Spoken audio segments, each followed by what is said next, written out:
టాలీవుడ్లో సింగర్ కల్పన రాఘవేంద్ర అంటే తెలియని వారే ఉండరు. సింగర్ కల్పన తన మధురమైన గానంతో వేలాది పాటలు పాడారు. ఎందరో గొప్ప గొప్ప సింగర్స్తో, సంగీత దర్శకులతో ఆమె పనిచేశారు. శాస్త్రీయ, జానపద, కర్ణాటక, హిందుస్థానీ, పాశ్చాత్య సంగీతం ఇలా ఏ జోనర్లోనైనా అవలీలగా కల్పన ఆలపిస్తారు. జీవితంలో ఎన్నో కష్టాలు ఎదుర్కొని ఈ స్టేజ్కి వచ్చారామె. అయితే ఆమె సూసైడ్ అటెంప్ట్ చేశారనే వార్త అభిమానులను తీవ్ర బాధకు గురిచేసింది. అనేక షోలలో, ఈవెంట్లో నవ్వుతూ పలకరించే ఆమె జీవితంలో ఏమి కష్టం వచ్చింది? ఎప్పుడూ నవ్వుతూ హుషారుగా ఉండే కల్పన గారికి ఏమైంది?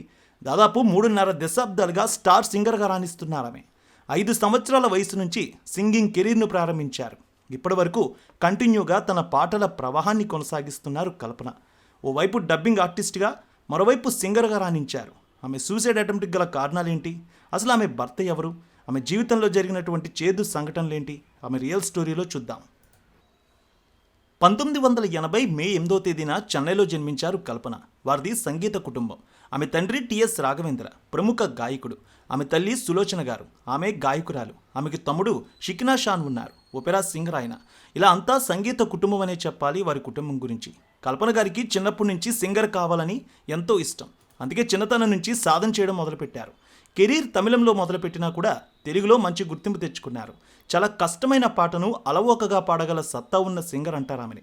అందుకే అందరూ కల్పనను రాక్షసి అని ముద్దుగా పిలుచుకుంటారు. ఎంతటి కఠోరమైన పాటలైనా చాలా తేలిగ్గా మంచినీళ్లు తాగినట్టు పాడేయగల సత్తా ఉన్న సింగర్ ఆమె. ఆమె విద్యాభ్యాసం అంతా చెన్నైలోనే సాగింది.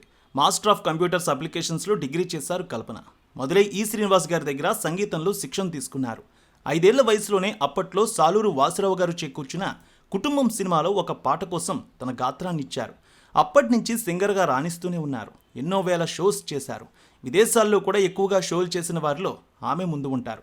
సింగర్గానే కాదు, నటిగానూ రాణించారు కల్పన. బాలనటిగా 30కి పైగా చిత్రాల్లో నటించారు. 3 ఏళ్ల వయసులోనే ఈనాడు అనే మలయాళ చిత్రంలో నటించారు. ఇక బాలయ్య బాబు నటించిన సీతారామ కళ్యాణం సినిమాలో రాళ్లల్లో ఇసుకల్లో అనే పాటలో కూడా ఆమె కనిపించారు. విఠలాచార్య దర్శకత్వంలో వచ్చిన కామాక్షి కటాక్షం అనే చిత్రంలో కూడా నటించారు కల్పన. సింగర్గాను ఆమె 3000కు పైగా పాటలు ఆలపించారు సౌత్ ఇండస్ట్రీలో. తెలుగు, తమిళ్లోనే ఎక్కువగా పాటలు పాడారు కల్పన. కన్నడ, మలయాళంలో అడపాదడపా పాటలు పాడారు. ఇక దేవుళ్లపై ఎన్నో పదుల సంఖ్యలో ఆల్బమ్స్, వందలాది పాటలు పాడారు. ఇలా మధురమైన గాత్రంతో ఎన్నో సూపర్ హిట్ సాంగ్స్ పాడి శ్రోతలను మైమరిపించారు. మెలోడీ సాంగ్స్తో ప్రత్యేకమైన గుర్తింపు పొందారు Kalpana. AR Rahman, Ilaiyaraaja, SP Balu, KV Mahadevan, Chitra వంటి ప్రముఖ గాయనీ గాయకులతో కలిసి అనేక పాటలు ఆలపించారు. కేవలం సింగర్గానే కాకుండా డబ్బింగ్ ఆర్టిస్ట్గా, నటిగా తనకంటూ ప్రత్యేక స్థానాన్ని ఏర్పరచుకున్నారు. జీవితంలో ఉన్నతంగా ఎదిగినప్పటికీ ఈ స్థాయికి రావడానికి ఎన్నో అడ్డంకులు ఎదుర్కొన్నారు కల్పన. శంకర్ మహాదేవన్, డ్రమ్ శివమణి, మణిరత్నం వంటి వారు టాప్ దర్శకులు కల్పనతోనే పెద్ద పెద్ద పాటలు పాడించేవారు. 1999లో మణిశర్మ దర్శకత్వంలో మనోహరం ఈ తెలుగు సినిమా కోసం మంగళగౌరి పాట పాడినప్పుడు కల్పనకు మంచి పేరు వచ్చింది. ఆమె ఈటీవీ, జెమినీ టీవీ, మా టీవీతో కూడా చాలా అనుబంధాన్ని పెంచుకున్నారు. అనేక షోలు, సింగింగ్ కాంపిటీషన్ కార్యక్రమాల్లో పాల్గొన్నారు బుల్లితెరలో. ముఖ్యంగా ఈటీవీ నిర్వహించే ప్రతి పాటల ప్రోగ్రాంలో కల్పన పాటలను ఖచ్చితంగా పాడేవారు. రామోజీరావు గారికి కూడా కల్పన పాటలంటే చాలా ఇష్టం. ఈటీవీ తన కుటుంబం అని కూడా కల్పన పలుసార్లు చెప్పారు. ఈటీవీ స్వరాభిషేకం కార్యక్రమం మొదలైనప్పటి నుంచి ప్రతి ఏడాది ప్రతి కార్యక్రమంలో కూడా కల్పనకు ఈటీవీ పెద్దపీట వేసేది. మా టీవీలో బిగ్ బాస్ షోలో కూడా కల్పనకు మంచి పేరు వచ్చింది. ఇక 2013లో నంది పురస్కారం అందుకున్నారు ఆమె. ఉత్తమ గాయనిగా నవమూర్తులైనట్టి ఇంటింటా అన్నమయ్యకు అందుకున్నారు ఈ నంది పురస్కారం. తెలుగు బిగ్ బాస్ సీజన్ 1లో కూడా ఆమె పాల్గొన్నారు. బుల్లితెర ప్రేక్షకులకి, తెలుగు వారికి మరింత దగ్గరయ్యారు బిగ్ బాస్లో పాల్గొనడంతో. అయితే ఆమె జీవితం అంత సాఫీగా సాగలేదు. ఆమె ఎన్నో కష్టాలు ఎదుర్కొన్నారు. ప్రతి ఒక్కరి జీవితంలోనూ కష్టాలు ఉంటాయి. ఎవరో చెప్పినట్టు అలలు లేని సముద్రం, కష్టాలు లేని జీవితం ఉండదు. ప్రతి మనిషి జీవితంలో ఆటుపోట్లు ఉంటాయి. వాటిని ఎదురు నిలబడి పోరాడితేనే గెలుపు సొంతమవుతుంది. చిత్ర పరిశ్రమలో ఎంతోమంది అలా గెలిచి నిలబడిన వారే. అందులో సింగర్ కల్పన కూడా ఒకరు. కల్పన జీవితం ఒక ముళ్ళబాట అని చాలా తక్కువ మందికి మాత్రమే తెలుసు. గతంలో ఒక ఇంటర్వ్యూలో తన గతాన్ని తలుచుకొని బాధపడ్డారామె. ఒకానొక సమయంలో ఆత్మహత్య చేసుకుని చనిపోవాలని కూడా అనుకున్నారట. 25 ఏళ్లుగా పాటలు పాడుతూనే ఉన్నాను. నాకు 3 పిల్లలు. నా తలరాత బాగోలేక 2010లో నా భర్తతో విడిపోయాను. పిల్లలను చదివించాలి. ఒక్క అవకాశం లేదు. ఏం చేయాలో తోచని పరిస్థితి. ఆత్మహత్య చేసుకోవాలని అనుకున్నాను. ఆ సమయంలో సింగర్ చిత్రమ్మ ధైర్యం చెప్పారు. నువ్వు ఆత్మహత్య చేసుకోవడానికి పుట్టావా? నువ్వు వెళ్ళిపోతే నీ పిల్లలు అనాథలవుతారు. వారిని ఎవరు చూసుకుంటారు? ఏదైనా జీవితంలో కష్టం వస్తే దానికోసం ఇలా ఆత్మహత్య చేసుకుంటామా?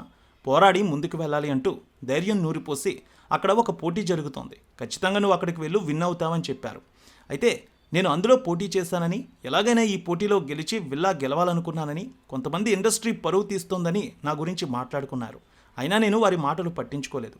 చిత్రమ్మ చెప్పినట్టు ధైర్యంగా ముందుకు వెళ్ళాను. అయితే నా గురించి మా అమ్మా నాన్నలకు ఫిర్యాదు చేశారు. అవేమీ పట్టించుకోలేదు. కష్టపడి ఆ పోటీలో గెలుచుకున్నాను. చీకటిలో ఒంటరి పోరాటం చేశాను. ఆ విజయం తర్వాత నాలో చాలా మార్పు వచ్చింది. ప్రస్తుతం నా 3 పిల్లలు ఎంతో సంతోషంగా ఉన్నారని ఆ ఇంటర్వ్యూలో చెప్పుకొచ్చారామె. ఇక కల్పన గారి జీవితంలో ముఖ్యమైన సంఘటనలు, విషయాల గురించి చూస్తే, కేవి మహాదేవన్ గారి దగ్గర అసిస్టెంట్గా పుహలింది అనే సినిమాకి పనిచేశారు. కేవి మహాదేవన్ గారిని అప్పు అని అందరూ పిలిచేవారట. కల్పనకు 13 ఏళ్ల వయసు. ఆ సమయంలో తండ్రి కేవి మహాదేవన్ గారి దగ్గర చేర్పించారు. ఆ తర్వాత రోజు చెన్నైలోని బాలుగారి స్టూడియోకి వెళ్ళారు. అప్పుడే మొదటిసారి బాలుగారిని కలిశారట. ఆమె మొదటి పాట శైలజ గారితో కలిసి తెలుగులోనే పాడారు. రామాయణంలోని తాటకికి పాట పాడడంతో రాక్షసి అని ముద్దు పేరుతో అప్పట్లో బాలుగారు, సీనియర్లందరూ సరదాగా ఆమెను పిలిచేవారట.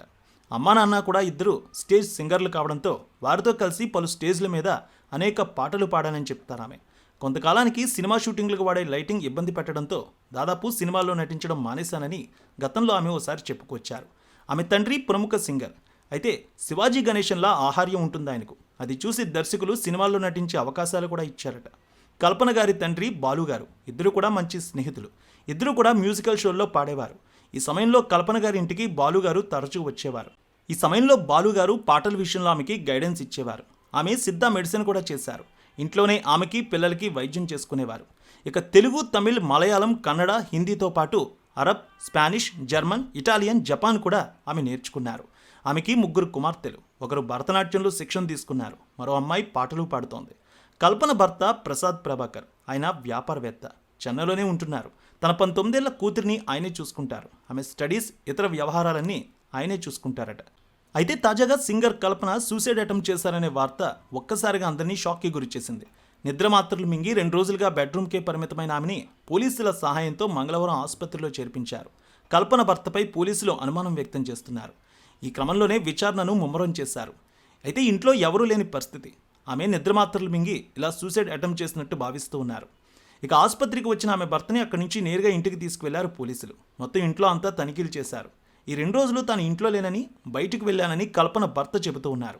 అయితే వీరిద్దరి మధ్య ఏదైనా గొడవ జరిగిందా, ఆర్థిక ఇబ్బందులు ఉన్నాయా, లావాదేవీల విషయం గురించి కూడా అన్నీ మాట్లాడుతూ ఉన్నట్టు తెలుస్తోంది. సింగర్ కల్పన నిజాంపేటలోని వర్టెక్స్ ప్రీ విలేజ్ గేటెడ్ కమ్యూనిటీలో ఉంటున్నారు భర్తతో కలిసి. 2 రోజులుగా ఆమె ఇంటి నుంచి అసలు బయటకు రాలేదు. బయట లాక్ వేయకపోవడాన్ని గమనించిన అపార్ట్మెంట్ వాసులు అసోసియేషన్కు సమాచారం ఇచ్చారు. అనుమానం వచ్చి ఆమెకు ఫోన్ చేశారు. ఎన్నిసార్లు ఫోన్ చేసినా ఆమె లిఫ్ట్ చేయలేదు. చివరికి భర్తకు కాల్ చేసి విషయం చెప్పారు. ఆయన కూడా కల్పనకు ఎన్నోసార్లు ఫోన్ చేశారు. అయితే ఆమె నుంచి రెస్పాన్స్ లేకపోవడంతో చివరికి పోలీసులకు సమాచారం ఇచ్చారు. పోలీసులు రావడం, డోర్ బద్దలు కొట్టడంతో అప్పటికే స్పృహ తప్పి పడిపోయారు ఆమె. వెంటనే దగ్గరలోని ఆసుపత్రికి తీసుకువెళ్లారు. ప్రస్తుతం ఆమె ఆసుపత్రిలోని ఐసీయూలో ట్రీట్మెంట్ తీసుకుంటున్నారు. ఆమె ఆరోగ్యం బాగానే ఉందని, ఎవరూ కంగారు పడొద్దని, ఆమె కోలుకుంటున్నారనే విషయాన్ని కూడా వైద్యులు తెలియజేస్తూ ఉన్నారు. టాలీవుడ్ ఇండస్ట్రీకి సంబంధించిన చాలామంది ప్రముఖులు, పలువురు దర్శకులు, సంగీత దర్శకులు, సింగర్స్ కూడా ఆసుపత్రికి వచ్చి కుటుంబ సభ్యులతో మాట్లాడుతున్నారు. వైద్యులతో కూడా మాట్లాడుతూ ఆమె ఆరోగ్యం ఏ విధంగా ఉందో తెలుసుకుంటూ ఉన్నారు. సింగర్ కల్పన జీవితంలో ఎన్నో విషాదాలు ఉన్నాయి. ఎన్నో ఇబ్బందులు పడ్డారు. అయితే ఆమెకు ఎంత పెద్ద ప్రాబ్లం ఉన్నా ఇలా సూసైడ్ చేసుకోవడం సరైన పద్ధతి కాదని ఆమె అభిమానులు కూడా అంటూ ఉన్నారు. ప్రతి సమస్యకి పరిష్కారం ఉంటుందని, ఖచ్చితంగా ఆ పరిష్కారాన్ని వెతుక్కోవాలి కానీ ఆ సమస్య నుంచి ఇలా ఎదుర్కోలేక ఆత్మహత్య చేసుకోవడం సరైంది కాదని కూడా చాలామంది అభిమానులు బాధపడుతూ ఉన్నారు. టాలీవుడ్ ఇండస్ట్రీకి చెందిన చాలామంది ప్రముఖులు ఆసుపత్రికి వెళ్ళి ఆమె ఏ విధంగా ఉంది, ఆమె ఆరోగ్యం ఎలా ఉందనేది కూడా తెలుసుకుంటూ ఉన్నారు. సోషల్ మీడియాలో కూడా కల్పన గారు త్వరగా కోలుకోవాలని, మళ్ళీ అదే హుషారుతో పాటలు పాడాలని, మళ్ళీ షోలలో సింగింగ్ కాంపిటీషన్లో జడ్జిగా, అలాగే ఆమె సింగర్గా కనిపించాలని ప్రతి ఒక్కరూ కోరుకుంటున్నారు. త్వరలో ఆమె కోలుకొని మళ్ళీ సాధారణ మనిషిగా మారాలని మనం కూడా కోరుకుందాం.